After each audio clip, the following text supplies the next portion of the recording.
Lorsque vous rencontrez un vrai chrétien dans ce monde, vous le reconnaissez avant même qu'il ne vous soit présenté.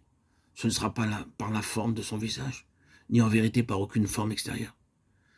Mais il n'est jamais nécessaire qu'on vous le présente en vous disant c'est un chrétien. Vous entrez en sa présence, et il y a toujours en lui ou en elle quelque chose de différent. Ensuite, lorsque vous commencez à parler, vous savez avoir rencontré quelqu'un de votre propre race.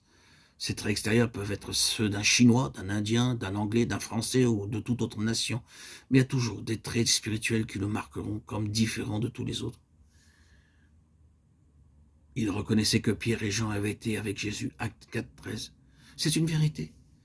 Mais il nous faut garder très saintement cette vérité. Il y a beaucoup de personnes qui portent le nom de Christ et qui ne peuvent être distinguées du monde. Cependant, notre point est celui-ci. Toute pensée de Dieu exprimée sous l'une de ces 1000 formes différentes, si elle a été perdue par Israël, est reprise en Jésus-Christ et est transférée par lui à ses compagnons. Les compagnons de Christ tirent toujours quelque chose de son caractère. C'est la raison pour laquelle quelqu'un leur a donné le nom de chrétien.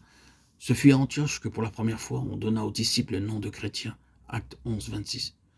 Il y a une vérité très grande dans ce dont nous parlons dans ces chapitres. Israël avait été appelé à être l'instrument de Dieu pour apporter sa lumière dans ce monde. Il avait levé ce peuple pour être une lumière pour toutes les nations.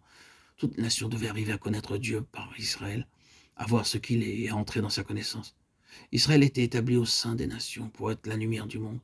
Dieu désirait se refléter sur cette terre par Israël. Dieu voulait se refléter sur cette terre par Israël et il voulait que sa lumière tombe sur Israël comme un miroir pour se refléter ensuite d'Israël et éclairer toutes les nations.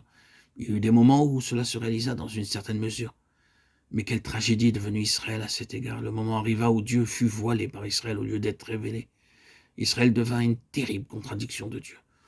Lorsque nous prenons nos évangiles et que nous y lisons toutes ces discussions qui ont lieu entre Jésus et les chefs d'Israël et tout ce qu'il y avait en eux qui étaient les chefs juifs, la manière dont ils se conduisaient, la manière dont ils parlaient, l'esprit qu'ils manifestaient, nous disons « Ah oui, si Dieu était cela, je ne voudrais pas être lié à lui. » Ce peuple est une terrible contrefaçon de Dieu.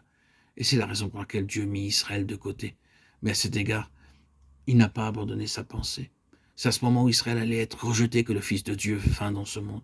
Et il reprit la pensée de Dieu qui aurait dû être réalisée en Israël.